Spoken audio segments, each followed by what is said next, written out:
The year is 1991. Birds and people are living together in seemingly perfect harmony. Until one day, a young man catches fire. This is Phoenix.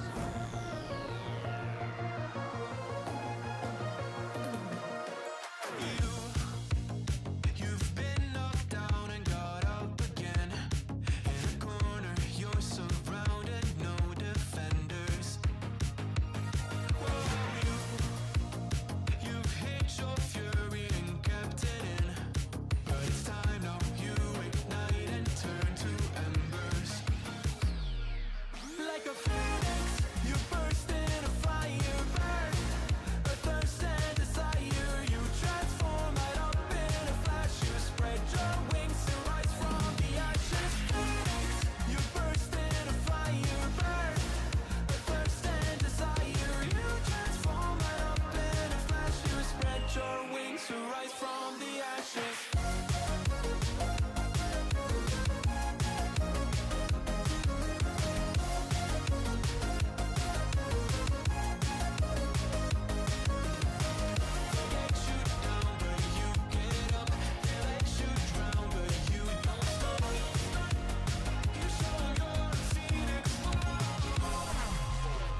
Get ready for verse 2, Electric Boogaloo. You see the truth behind the veil, and you know that they're just looking for attention. Oh, you don't let the ruthlessness prevail. Oh, it's time now, light your fires for ascension. Like a phoenix, you burst in a fire burn. A thirst and desire, you transform right up in a flash. You spread your wings to rise from the ashes. Phoenix, you burst in a fire burn. A thirst and desire, you transform right up in a flash. You spread your wings to rise from the ashes.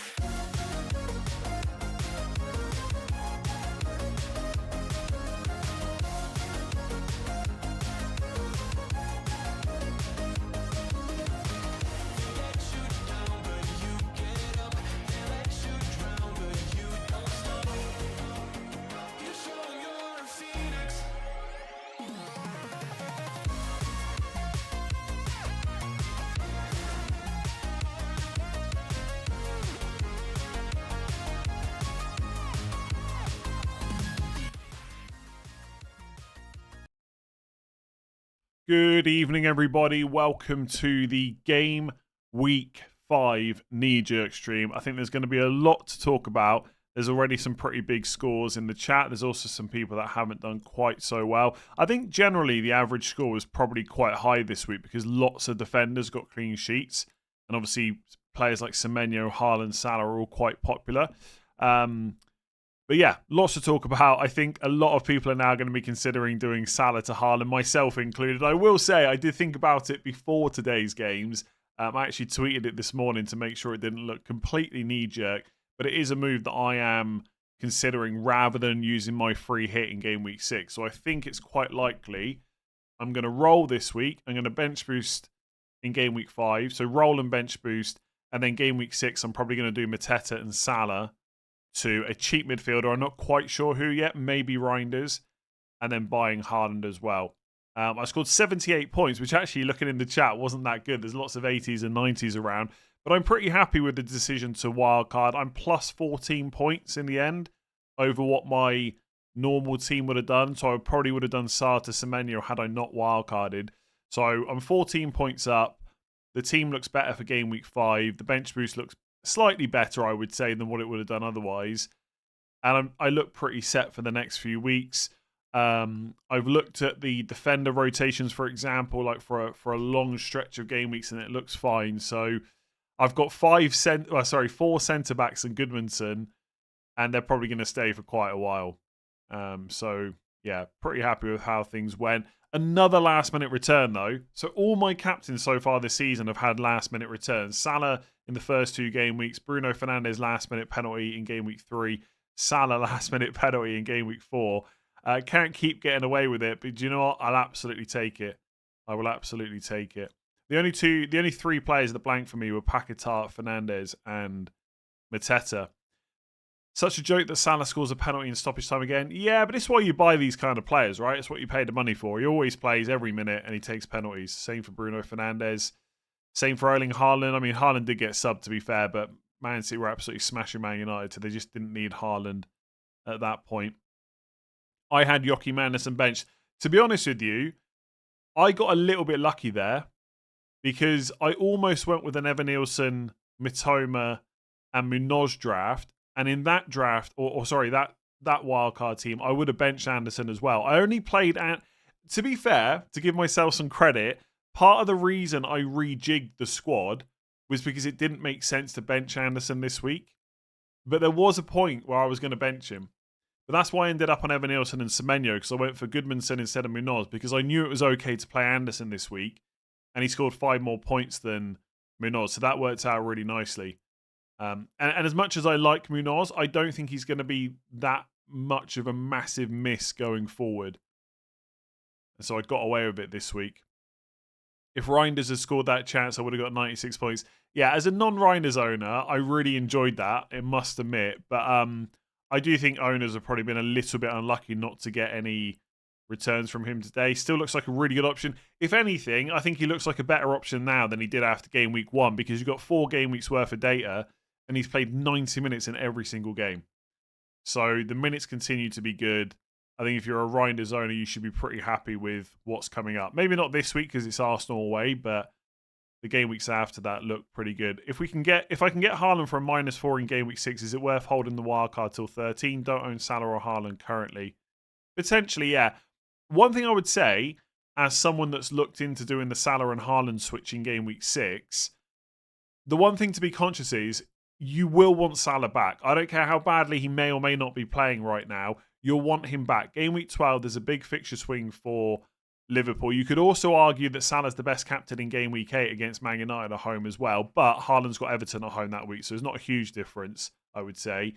But you will want Salah back. So having the wild card in hand to do it could be really useful.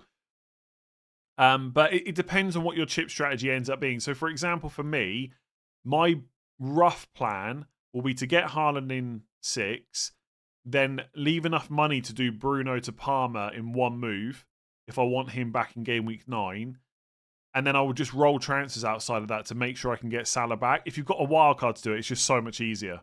So a -4, if that's the only upgrade you need, Salah to Haaland, then yeah, I think it's fine. Also, I might triple captain Haaland in game week 6, because if I don't free hit now, that means I need to use that free hit somewhere else, and there's a chance that I might use it like 13, 14, 15. And if that happens, that's one of the weeks I might want to triple captain. So I think I just probably use it in 6. The way Salah is playing, you don't want him back. Look, this always happens, right? People are so quick to write players off. Trust me, go and look at the fixtures that Liverpool have game week 12 onwards. You will want Salah. You almost certainly will want Salah. It's quite funny that what's happening right now is quite similar to what... Well, actually, no, it's not that similar, because Salah was actually doing really well this time last season. But Haaland did really well for like the first 5-6 weeks last year, and then he really tailed off. And lots of us did the Haaland-Salah switch, but it was a bit different, I suppose, because Salah was doing well. But this time it's the other way around. Haaland is doing well still for the first few weeks, but we're doing the Salah to Haaland switch instead. Maybe Salah just pops off. Or maybe Salah has the dip this year, potentially. Maybe it's just the opposite. Instead of Haaland having the dip, it's Salah. I mean, it was very obvious Salah wasn't going to have a season like last year, but it doesn't mean he's not going to be a good option to have, right? I mean, backing up a record-breaking season was never going to be easy. But I think the idea that we're not going to want Salah back, I think that's nonsense, to be honest with you. What was your worst triple captain in memory? I mean, pretty much all of my triple captains are bad, are pretty bad. I think I've only got like 11 or 12 points once. Mane 1-pointer, Sane 1-pointer. I've had many triple captains that have gone wrong. So if you're thinking about triple captain in Haaland in game week 6, watch out. Are there better teams to target than Burnley and Sunderland? Not really. I wouldn't say better. I think like if you want to target West Ham, if you want to target Wolves, that's fine. But I don't buy this idea that Burnley and Sunderland are like these really strong teams that we should now be, that we should go for West Ham or Wolves or someone like that instead. I don't really agree with that, to be honest with you. I mean, Crystal Palace, I didn't watch the whole game, but Crystal Palace put up 1.77 XG against Sunderland. That's like their first real test, I guess. That's a bit harsh, actually. Sunderland have done well, but they've had a pretty good fixture run as well, I would say. And then they put up 1.77 XG against... Or sorry, Palace put up that against Sunderland. So you're going without Liverpool attack from game week 6 until 12. Not necessarily, but that is the current plan, yeah. It might be that I get Salah back sooner. It depends what happens. I just think you've got to be conscious that I'm going to say conscious a lot in this stream. I can already feel it. You know, it's going to take me I've just wildcarded. I'm going to roll in 5, hopefully, as long as I don't get an injury this week. And then I'm going to use 2 transfers as soon as I get them on Haaland. And then I'm going to need at least 2 transfers to get Salah back. And I want to get Palmer back. Like, transfers are going to get very precious once your wildcard's used. So that's why I think it's probably likely I'd go without Salah until 12, because I need to build up the transfers to get him back in. And there will be other stuff along the way. Like, I might want to do Evan-Nilsson to João Pedro in game week 9, for example. But yeah, got no interest in any other attackers. Ekitike, even without Isak in the squad, he gets subbed early. I'm not going to go for him now. After Everton at home, it's Palace away and Chelsea away for Liverpool, so there's no need to really care there. Gakpo's probably fine, but whatever. I've got Semenyo, Fernandes and Salah for now, and if I sell Salah, I'm not going to go for Gakpo. No way Watkins is the second best captain option for next week. I did that very quickly, but there's not that many good captain options this week, honestly. I knew Watkins would not be a popular shout, but I mean, honestly, go and look at the fixtures. I thought about putting Yorkeresh number 2, but it's Man City at home. That doesn't feel that great either. Burnley are very willing to play a low block with 5 at the back, and they do it well. Yeah, that's fine, but before today, they had the worst XG conceded in the league. So they might do it well, but they've still been conceding lots of chances. Let me see what the XG was in the game today for Burnley and Liverpool. I'll take away, 2.45. You take away the penalty, it's still like 1.8. Burnley are just a bad defence. And I promise you, this conversation happens every single season. Every single season without fail, someone will try and make the argument that actually the newly promoted teams aren't as bad as you think. They always end up being bad. They always end up being bad for conceding chances. And that's not to say that Sunderland or Leeds can't stay up this season. Maybe they can. But the idea that we shouldn't be targeting these teams, I just don't buy it. That doesn't mean you shouldn't also target West Ham right now, because they're also awful. But Burnley, yeah, they might have defended well against Liverpool today. They've still conceded a lot of chances in the 4 games. You can't just look at XG. Whatever, it's one game. It's one game. The other 3 games, not been so good. Man United put up like 3.5 XG against Burnley, and Man United are poor, you know? Ekitike for sure better than Watkins Mateta would on penalties. I got no interest in Ekitike. He's not on penalties, and even without Isak there, he keeps getting subbed early. And the fixtures aren't good in 6 or 7. There's just no way Ekitike comes into my team. Underrating Sunderland massively. Yeah, again, this conversation every single season. I promise you, you go back and watch my knee-jerk streams last year, exactly the same questions about whoever was... Who went down last year? I can't remember the 3 promoted sides. Who was it? Whoever came up went straight back down. I can't remember any of them. How bad is that? I can't remember any of the 3 last year. This is the problem with doing stuff live. XG is a pointless stat to look at. Yeah, definitely. What to do with Wirtz? Probably keep him for Everton. Or maybe sell him to Semenyo. Or Leicester, of course. Yeah. Leicester, Southampton, Ipswich, yeah. Which one of those teams were people saying last year they're actually not as bad as you might think? I would just say that Sunderland away has been a harder fixture for teams this early, so it may turn out it hasn't yet. Yeah, look, you might be right, but also, you know, Sunderland defensively have done okay so far. They've also played West Ham, rubbish. Burnley, rubbish. Brentford, maybe not quite as good as last year. And then, like I said, they played Palace and they conceded 1.77 XG. So, glad you held on to Evan-Nilsson. Me too. I'm just so annoyed that João Pedro got 2 bonus. Otherwise, Evan-Nilsson would have matched him.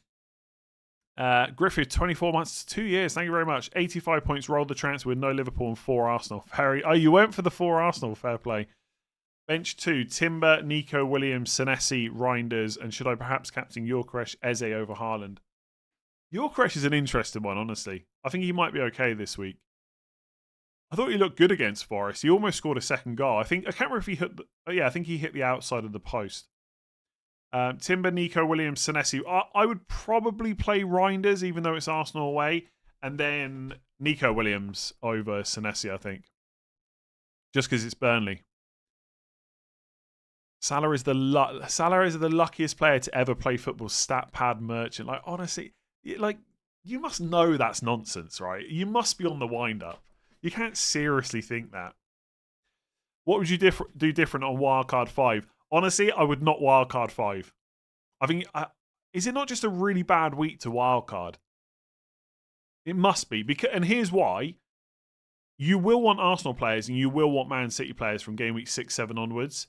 And they're playing each other this week. So Wildcard 5, I think, is really bad. This is a very general point, and so please keep in mind that you might have a team where it doesn't apply to. But I think generally this is a pretty bad week to use chips outside of maybe bench boost if you've set up for it. I think it's maybe some people have got teams where they need a free hit potentially. I think wildcard's not great. Yeah, I get it. If you wildcard in 6, you can't triple captain, but Haaland and Salah have still got good games to come. Like, you're not going to get super stuck with them. Like, if you look into the future, so game week 13, Haaland against Leeds at home, and Salah has got it's West Ham away, so you probably go for Haaland. Game week 14, Salah's at home to Sunderland, although as we know, Sunderland one of the best defences in the league right now. And game week 15, Haaland against Sunderland. Now, 13, 14, 15 are midweek weekend, so that might be a slight reason not to use triple captain. But I don't think I would wildcard in game week 5 just so you can triple captain Haaland in game week 6. I really don't think wildcard is great this week. Man United are rubbish or a mid-table team now. Man United have been a mid-table team stats-wise for like 2-3 seasons now. I have both Watkins and Rodgers. Should I be excited or sad? I don't think you should be either. I don't think you should be that excited because they're playing Sunderland and we know like they're one of the best defense. No, I'm going to stop saying that. But I don't think you should be sad because they've got a good fixture, but you shouldn't be that excited because they've done so badly. Who would you take Salah out for in game week 6? I'm not sure. There's a few options, and I think those options depend on what chips you got left. So for me, with no wild card, I'll probably go for someone like Njai or Reinders just to keep the money out of that position. If I had a wild card left, so let's say I'm doing the Salah Haaland swap in 6 and I've got my wild card spare, I might be tempted to go for someone like Mbermo, which I know sounds crazy after Man United have just lost again. But in game week 6, it's Brentford away. And then game week 7 is Sunderland at home. It's not great in 8 because you've got Liverpool away. But then it's Brighton at home, Forest away, Spurs away, Everton at home. So maybe like a cheeky punt on someone like Mbermo. But I will probably go for Njai or Reinders is what I'm looking at right now, which would mean a double up on Everton attack with Dewsbury Hall and Njai. But West Ham at home, Palace at home, City away, Spurs at home, Sunderland away, Fulham at home. So you've got a stretch of 1, 2, 3, 4 home games in 6, and one of the away games is Sunderland. Njai's nailed. He's on penalties. That's my kind of player in FPL. But honestly, I'm going to try and not spend too much time thinking about my game week 6 transfer this week because I don't need to. I can just roll and worry about it next week. Mid-table is generous. Yeah, you're probably right. They're definitely not top. I honestly, my faith in Man United is so low that I've got a bet on with 2 of my mates. One is that we won't finish top 6, and one is that we won't finish top 8. And I've only bet with them because I think they're just vastly overestimating how good Man United are. And like it's kind of it's not really win-win, but if I lose money, that means Man United have finished top 8 or top 6, and I'd probably take that right now. I'll happily lose that money.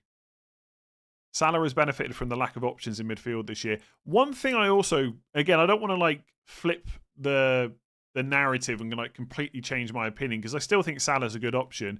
One thing I do quite like about going Haaland is the options for 6.5 million and below are so much better in midfield than they are in forwards.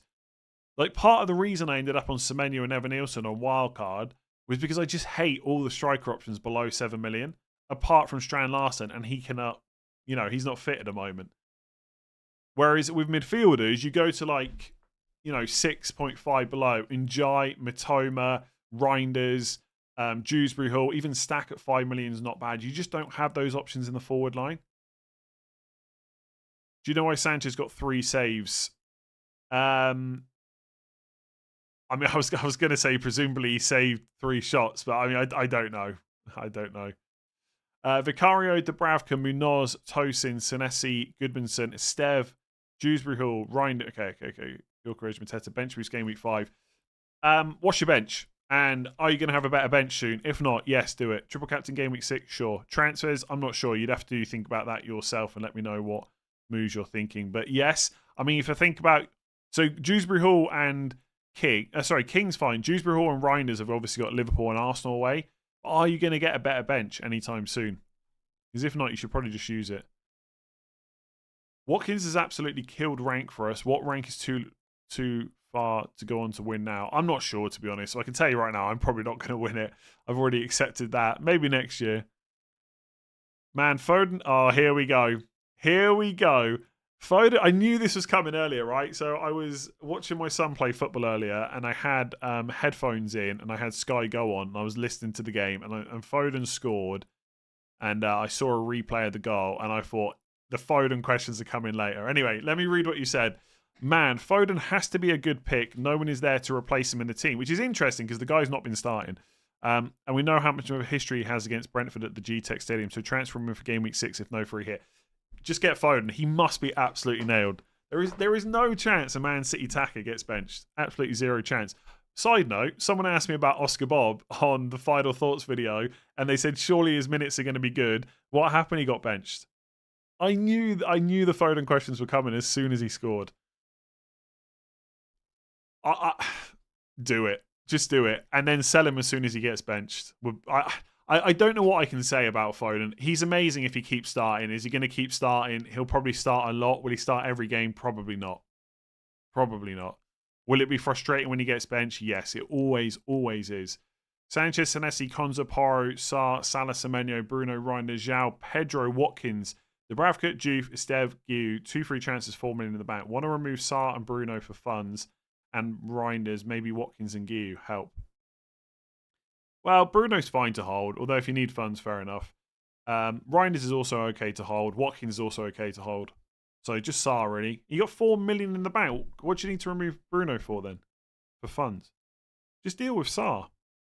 Watkins got Sunderland. Reinders is okay as a longer term hold, unless you're going to wildcard in 6 or something. What was your best Man United memory? 1999. Where's your Champions League draft? I've not even looked at it. I won't look at that until Monday evening, maybe Tuesday late, something like that. I thought of that Final Thoughts video as soon as I saw Oscar Bob. Honestly, as someone that makes videos, you always feel like you've got to, not that you've got to change your opinion, but you've got to have something different to say. But I can only say the same thing over and over about Man City players. Is this Man City attacker good? Yes, if they keep playing. It's always the answer. Every single time, it's the answer. Doku, brilliant. Yeah, he's a great option if he keeps starting. Great option. Maybe not Bernardo Silva, actually. But, yeah, Doku, Foden, Reinders, just bring them all in. There's no way they get benched at any point. I plan for wildcard game week 6, but I want to avoid price drops. Unless it's going to massively impact your wildcard, I would just let them go. I wouldn't worry about it. I really don't... Okay, let me rephrase what I said earlier, that I don't think game week 5 is a great week to wildcard. I haven't looked at it in massive detail yet, but when I was looking at potentially wildcarding in game week 4, I did look at what a wildcard team of 5, 6, 7, etc. would look like, and I basically just knew that 5 was never going to happen. I just don't like it. Man City versus Arsenal is just such a horrible fixture. Arsenal could go and get a clean sheet, maybe, but if that happens, then you've got Haaland, right, and he's blanked.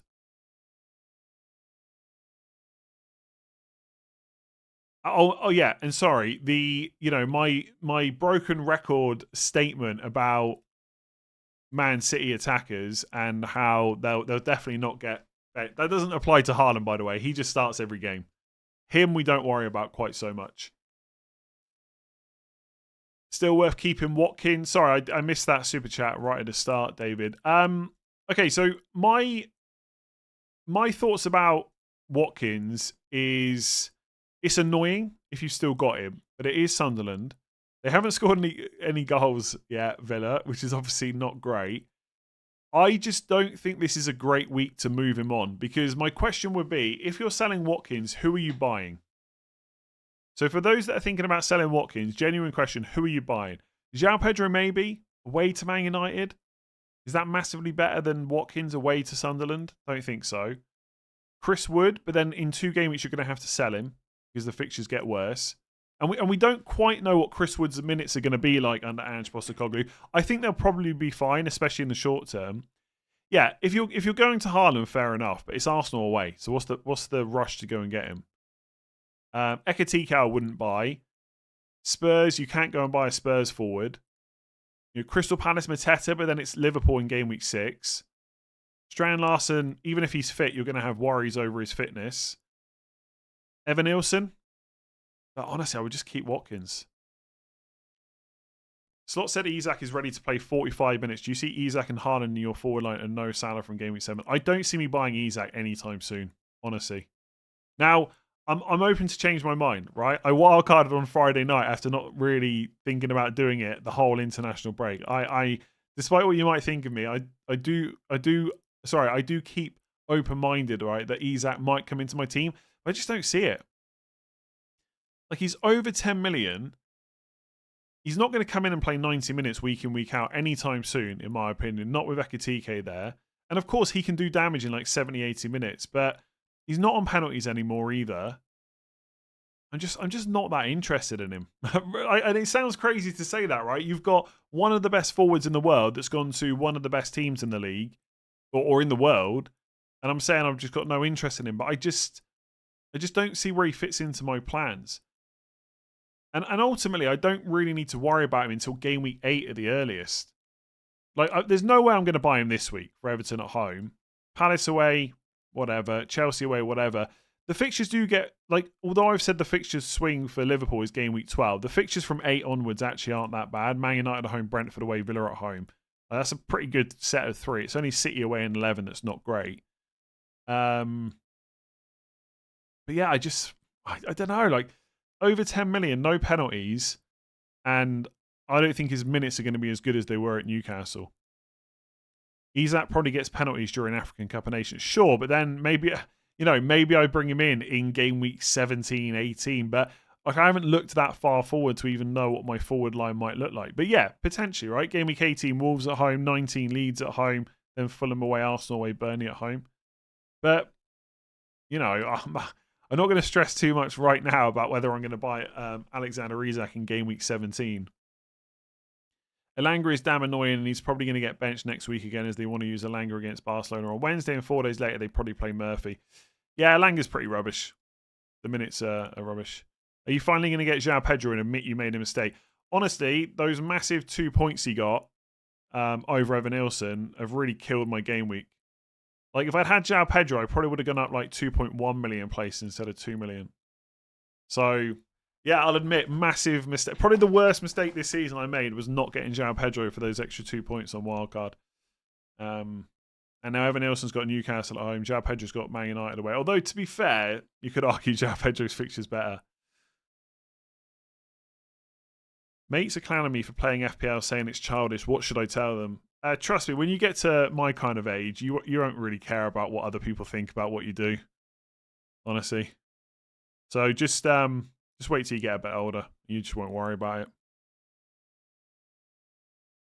I know you loved it when Evan Nilsson gave the penalty to Semenyo. I did. Basically, when he won the penalty, I thought, okay, this is good, because I checked with someone that Clivert wasn't on the pitch, and I thought, okay, Semenyo or Evan Nilsson going to take it. I actually thought it would be better for me if Semenyo took it, because obviously I get the assist as well. So that was quite nice. Went for Xavi Simons over Semenyo. Not so good since Simons got the assist, but would you move Elanga to Semenyo? Yeah, probably. You're so disingenuous. You should have got João Pedro from the start. Sure. Honestly, people in the streams that, like, who watch, they just want me to dwell on previous game weeks so much. Yes, I should have gone out and bought all of the players that scored the most points in the first 4 game weeks. I would be in a much better position now, but I didn't do it. So I'm just going to keep João Pedro. Sorry, going to keep not having him. And also, to be honest with you, I quite like going against his ownership. Because I think he's good, but I don't think he's 60 plus. I don't think he's 60% plus ownership. Christ, 60%. Yeah, 60% plus ownership good. So I'm going to keep backing against him for now. I might buy him in Game Week 9 when the fixtures get really good. But, yeah. And also, someone's saying you should sell Fernandes so you can afford João Pedro. You must have missed the deadline stream. I actually have 0.7 million in the bank. I could have gone with João Pedro instead of Evan Nielsen. So I had the money, and I just went with Evan Nielsen instead. So it makes it even better. People think I couldn't afford João Pedro. I literally could have afforded him, and I didn't go with him. And those 2 points, honestly, I might not even sleep tonight. 78 points, could have been 80. Honestly.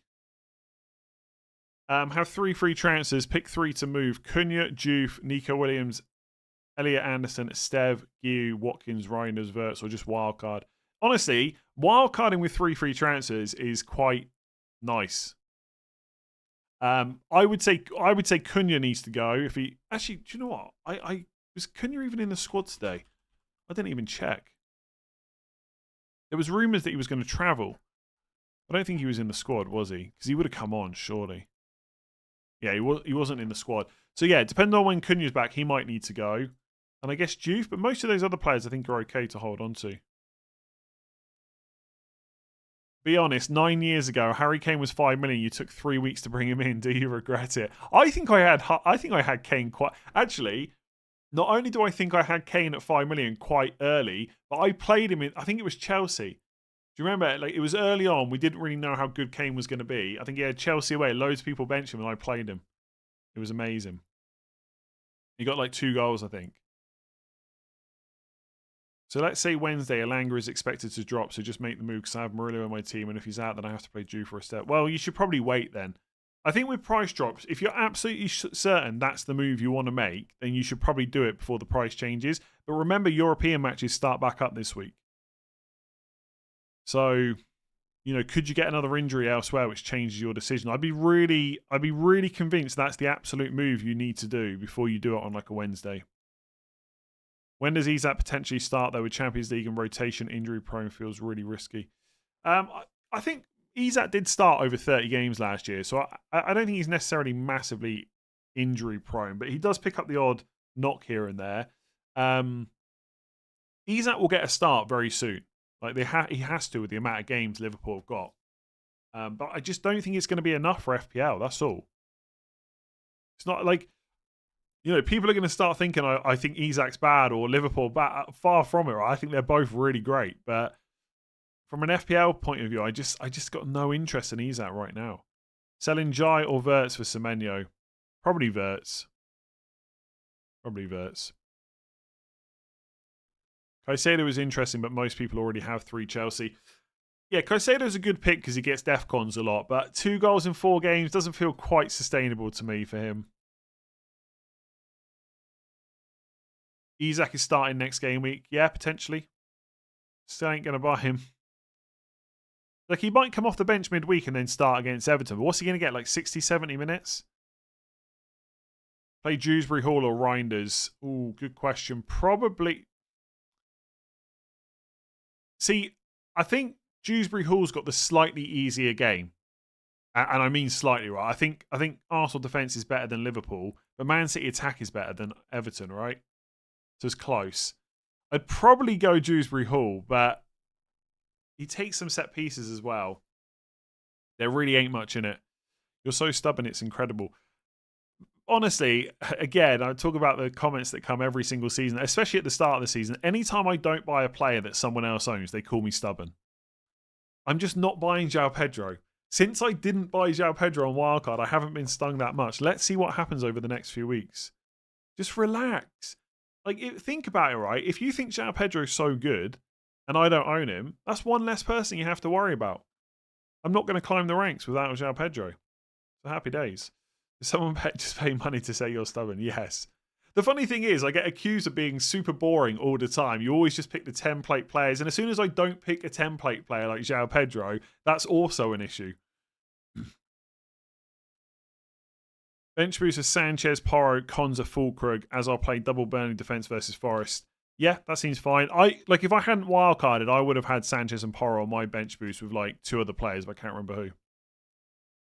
I struggle to sleep knowing you don't have João Pedro. Honestly, I do feel like some people do struggle to sleep because I've got Bruno and not João Pedro. Do we still feel that Xavi is a punt after West Ham? I do think he should probably play central rather than wide. Yeah, he's fine. So if Murillo's not okay, keep Elanga and do Murillo to Gabriel or just play one of Esteve or Juve. Esteve's fine to play this week. Who do I think takes Spurs penalties? I actually don't know. Who do you think? And I say that because I know you're a Spurs fan. Yeah, I'm not sure. If Richarlison's not on the pitch, then who is next in line? Like Xavi Simons? Porro, maybe? Like, Porro's probably got a chance. I don't know if he would take them, but he can't be that, like, far down the pecking order with no Solanke and no Richarlison. Oh, Tell, yeah, Tell maybe. But I saw some Spurs fans saying that Tell missed his last one. Palmer and Evan Nielsen in game week 8 for Bruno and Watkins. Thoughts? Yes, quite like that. I've looked at Bruno to Palmer in game week 8 because I think that's when Man United play Liverpool away. Yeah, a few people saying Tell. Do you not regret getting a Spurs player in your wildcard with decent fixtures coming up? Not really. Lots of people ask me that on the deadline stream. And again, my question back to you would be, so look at my team for next week. Which Spurs player should I have and who should they replace? Like, which Spurs player would improve my team? Now, and don't say Xavi Simons instead of Paquetá because that's more money I just don't have. Who would you change from your wildcard 4 for wildcard 6? Honestly, I'd have to have a little bit of a think about it. I'm not quite sure. Like, Reinders would probably be in instead of Paquetá or Dewsbury Hall. And obviously, Haaland would be in and Salah would be out. I'd also have Gabriel instead of Van Dijk, I think. Like, Van Dijk was really only an option because I wildcarded him 4 because it was ahead of Burnley away and Everton at home. Game week 6, I would want Gabriel. I did think about just putting Gabriel in instead of Van Dijk or maybe instead of Goodmanson and like selling one of Semenyo or Evan Nielsen. But I didn't go for it. He's one I think I'm going to miss out. Part of my thinking was, by going Raya and Yorkeresh, I'm leaving a spot open to potentially get an Arsenal attacker in. But in reality, I just don't see me doing that. I don't see me buying Eze or, Madueke or Saka. So I should have probably thought more about Gabriel. But yeah, off the top of my head, that's probably the main ones. I will say this defense I've got rotates quite nicely most weeks. It's not perfect. I don't think any defensive rotation is perfect for like 8 to 10 game weeks straight, but it's not bad. Did I consider Enzo Fernandez on my wildcard? Briefly. He was never going to make it, though. If you have money in the bank, why not get Reinders instead of Dewsbury Hall? I just don't know if I might need that money for something else, basically. Again, I did consider just going for Reinders from the off, and I could have done that. But, yeah, I might buy Reinders for Salah in game week 6 anyway, to be honest with you. Hub wants me to play Cucurella away at Man United instead of Porro away at Brighton. I mean, honestly, Brighton attack is probably slightly better than Man United, or at least on a par. Chelsea defence versus Spurs defence is probably quite close. And Cucurella might even be more attacking at times than Porro. It depends how Chelsea set up. Sometimes Cucurella goes into quite advanced positions. It's probably quite close. I bet there's not that much in it, really.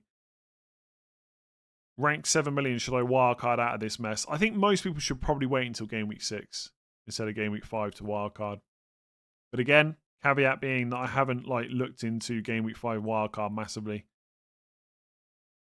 Plans for game week 6, Salah to a cheap mid and Mateta to Haaland, I think. Mateta has been as disappointing as Watkins. His only goal has been a penalty. Yep, so far not great. Spurs and Arsenal will both keep the highest amount of clean sheets this season and Spurs will concede the least goals. Yeah, no chance. Arsenal defence will be much better than Spurs by the end of the season, in my opinion. Sartu, Paquetá, Xavi, Njai, Kudus. I think I would go Xavi or Njai, but it's not great to buy Njai this week. And Guiu to Evan Nielsen, Thiago, Voltemada, Richard. You cannot buy Richarlison. He just got benched. Thiago's okay. Voltemada I quite like, but it's like it's Bournemouth away and then straight into Arsenal. Personally, I would go Evan Nielsen. I mean, he's pretty good. Ahmad, thank you. Ahmad. I want to sell Johnson for game week 5, but that would force me into a -4 if I want to drop Salah and buy Haaland. Also, I wouldn't sell Salah this week for Haaland. Also, I have 2 Tottenham defenders and 2 Forest defenders and can't make my mind up who to start game week 5. I would probably go for the Forest defenders. Just about, but Ange does worry me a little bit, I guess. Kudus did look very good against West Ham, yeah. Probably a bit unlucky for owners that he didn't get a return. Why do you think Cucurella didn't start? Is he a narrow rotation risk? I just think Champions League starting back up, really. I think Cucurella will probably play most games, but he's definitely more of a risk now going forward. Your team would be much better without Bruno. I know you won't get rid of him, but you're limited with him. What am I limited from? So right now, you can take over my team. You get to sell Bruno Fernandes. Who'd you sell him for and who'd you upgrade to?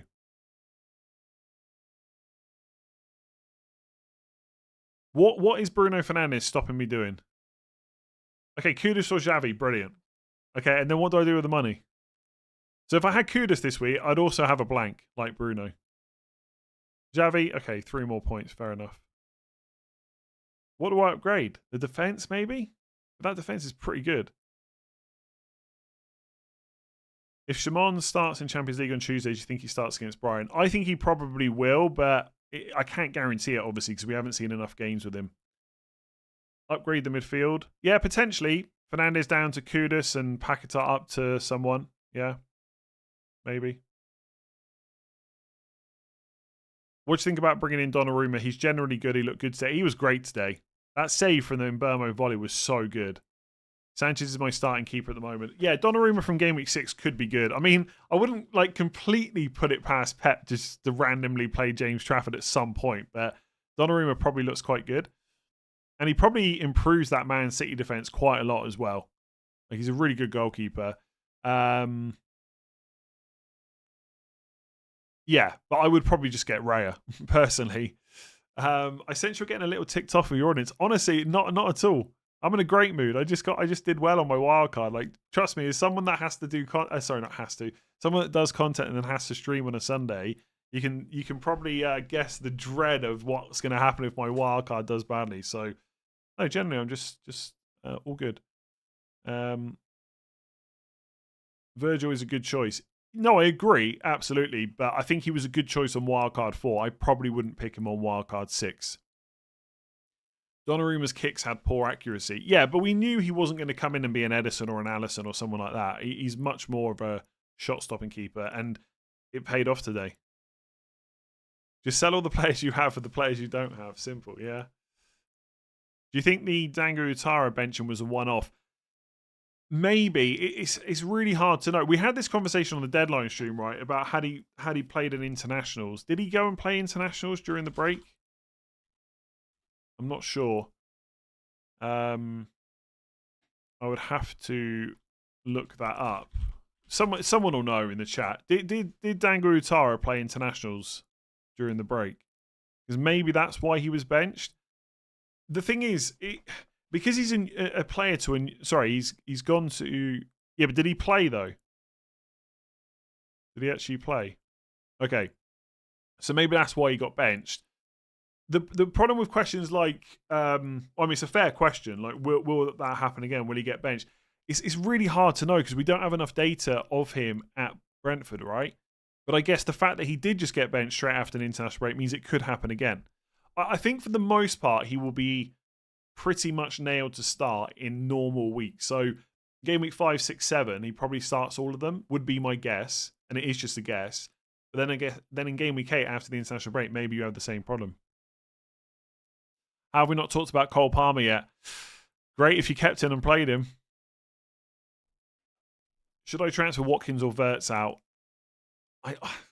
I feel like the answer should be you keep them one more game, but I don't hate like Wirtz to Semenyo, for example. You know, I don't know, he didn't do anything again today. It's getting harder to keep hold of him. I think I prefer the Verts to Semenyo sell than I prefer. Like, I think with Verts, you've got options you can bring in this week, especially if you don't own Semenyo. Whereas with Watkins, I think there's less options I would want to bring in this week, like from a forward perspective. Let me. Oh, who was I going to look up then? Who did you just ask me about? Watkins and Verts and Semenyo. Oh yeah, I know what I was going to look up. So obviously Semenyo took the penalty. Kluivert, yeah, he has been available the last 3 games. He's been in the squad and come off the bench. I think now if Kluivert starts and he's on the pitch, he probably still takes penalties ahead of Semenyo. But if he's not going to be back in the team regularly, I think Semenyo. I'm not going to say essential. But I think he's stupid value at 7.5 million. I think Semenyo is quite similar to Mbeumo last year. You know, last year, as soon as Tony was sold, I think a lot of us said Mbeumo, I think it was game week 6, when the fixtures turn, he's on penalties, he has to come in. I think Semenyo is close to that. The fixtures are really good for a long time. He's got genuine goal threat from open play. 7.5 million is pretty good value. It's not like super cheap, but it's good.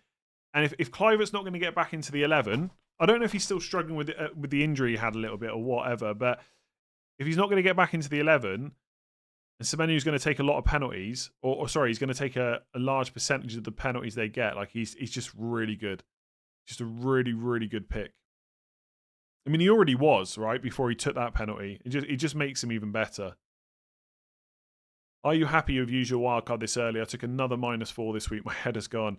I mean, it's hard not to be happy when it goes well, right? But the thing is, if I'd played the wildcard and it would have done badly, I'd be taking absolute pelters right now.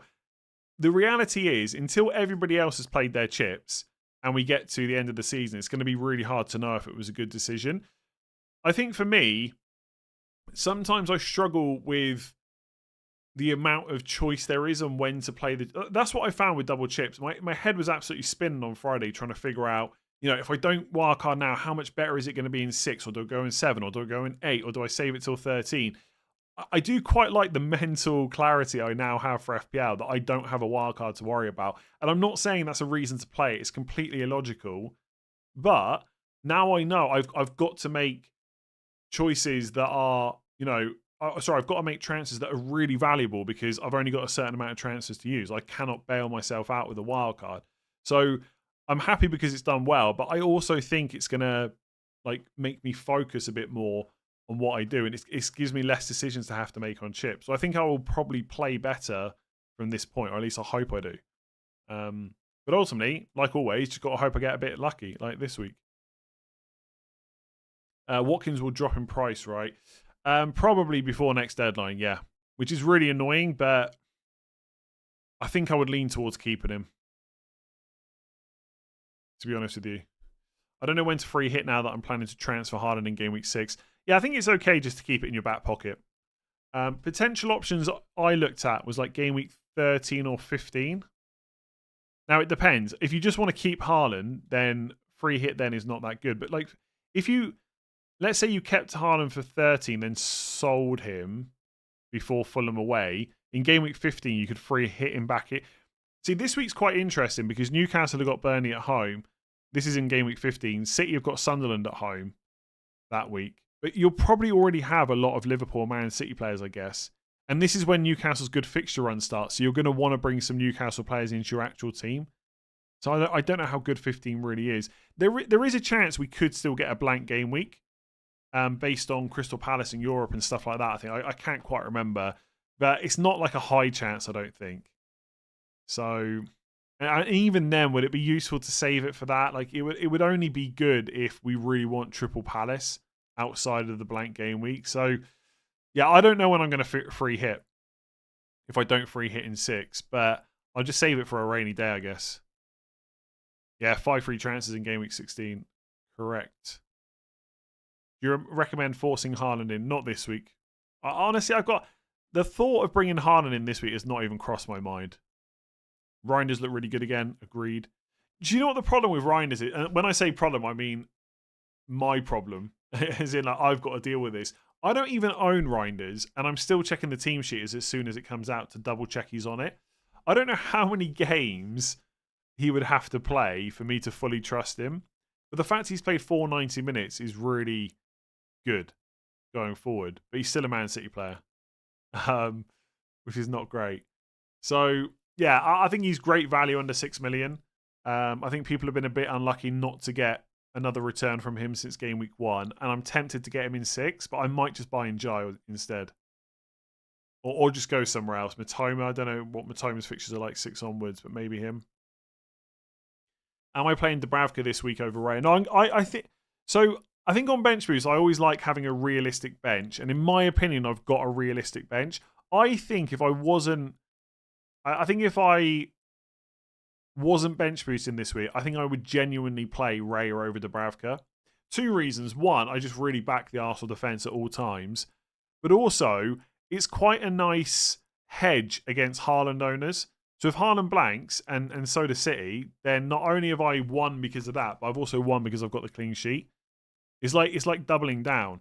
So I would probably play Raya, but I think you could make an argument Dubravka's slightly better this week.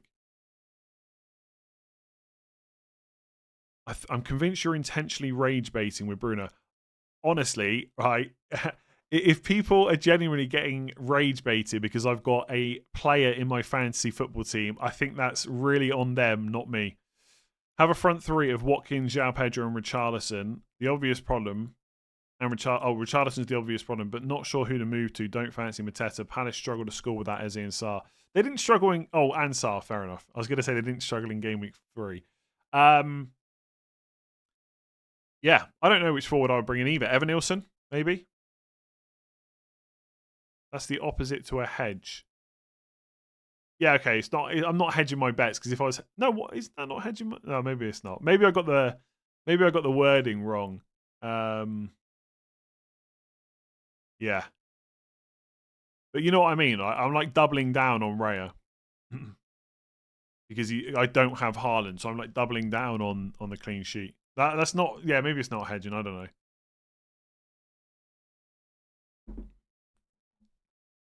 What should I do when I have Haaland, Raya, and Dubravka? Yeah, see, in that case, you could maybe play Dubravka and hope that Haaland does well and wipes the Raya clean sheet. When will Strand Larsen play again? I'm hoping not game week 5 because part of the reason to wildcard was taking a leap of faith that he wouldn't be fit for that. But we'll see. Is there a 0 chance Cunha is fit for Chelsea? Oh, no, I wouldn't say 0, but we'll have to wait and see. When should one triple captain because Burnley looked tight today? Probably Haaland against Burnley game week 6. But if Burnley parked the bus like they did today, is Haaland triple captain actually that good? But the thing is, you're probably like when you say that, that means you're never going to triple captain anyone against Burnley. Then the same applies to Sunderland, surely as well, and then maybe Leeds, who have done pretty well this season at not conceding goals. So then are we saying triple captain's better against West Ham? Yeah, fair. You're right. Hedging is Raya and Haaland. Okay, fair. I got the wording wrong. I apologise. I'm an idiot. But you know what I was trying to say, right? I want to play Raya because I just think he's better because their defence is so good. But it's also nice to play him as a option against the Haaland owners. Can move early on Haaland and play him against Arsenal. Yeah, I guess so if you got money in the bank. But I wouldn't be taking a hit to do Richarlison to Haaland. Triple captain against Man United seems best. Yeah, maybe. Yeah, against West Ham's fine. But like again, I really don't think we're at the stage where triple captain against West Ham at home is miles better than Burnley at home. I mean, again, Man United put up a lot of chances against Burnley at home. What do you think Man City are going to do to them? No, what I meant with Leeds is not their style of play, more that they just have not conceded a huge amount of goals so far. But it's small sample sizes we're talking about.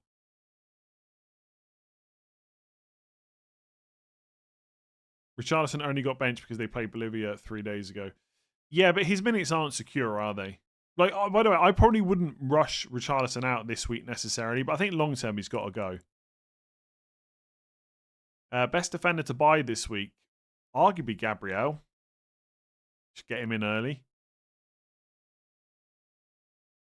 You've got to be really careful with this, right? So I don't think it's smart to triple captain against Burnley because they parked the bus against Liverpool and they did good. What about the first 3 weeks when they didn't do that well? I know they got a clean sheet against Sunderland, but come on, we're not triple captaining Sunderland players, are we? That's a good point, actually. Yeah, Leeds did concede literally 5 to Arsenal, so maybe Haaland or Salah against Leeds is probably at home is probably fine. What do you think of Eze and Salah for game week 6? Oh, that's an interesting option. Maybe I should consider that. I think I can afford it. I think I can afford it. That probably goes down as a don't hate it. He's probably going to play ahead of Martinelli quite a lot, but when Champions League starts, will that continue? He's going to get subbed early quite a lot. I think Eze's fine, but I think I prefer double Arsenal defence. If it's like a second Arsenal defender or Eze, I think because the thing with double defence is Arsenal, there's not that many better defenders out there. Whereas with midfielders, there's lots of options. So I think in isolation, Eze's fine. But if you rephrase the question to would you go Eze or would you go for a second Arsenal defender, I think I'd take the defender. Imagine if we get Haaland in wildcard 6, we'll be hoping he doesn't score if he's highly triple captained. Yeah, potentially. Right, I'm going to leave that there. Thank you very much for joining me. Thank you for all of your questions and comments. As always, if you enjoyed that stream, make sure to give it a like. Hit that subscribe button if you haven't already. Is Gyökeres absolutely nailed? I think he's mostly nailed to start, but as we saw at the weekend, Arteta is not afraid to put Mourinho up front. So Gyökeres is probably not a 90-minute man, even without Havertz there. Arsenal not great on the DEFCONs, no, but they are very good at not conceding goals. And clean sheets are still really important. Right, I'm off. Early thoughts back tomorrow, then transfer tips on Tuesday, then game week preview on Wednesday, then team selection on Thursday, then final thoughts on Friday, then deadline stream on Saturday, where hopefully I'll be bench boosting and hopefully I get no issues this week, so I would love to roll. And it'd be frustrating to have to make a transfer, but if it happens, it happens. It is what it is. Enjoy the rest of your Sunday. I'll catch you again soon.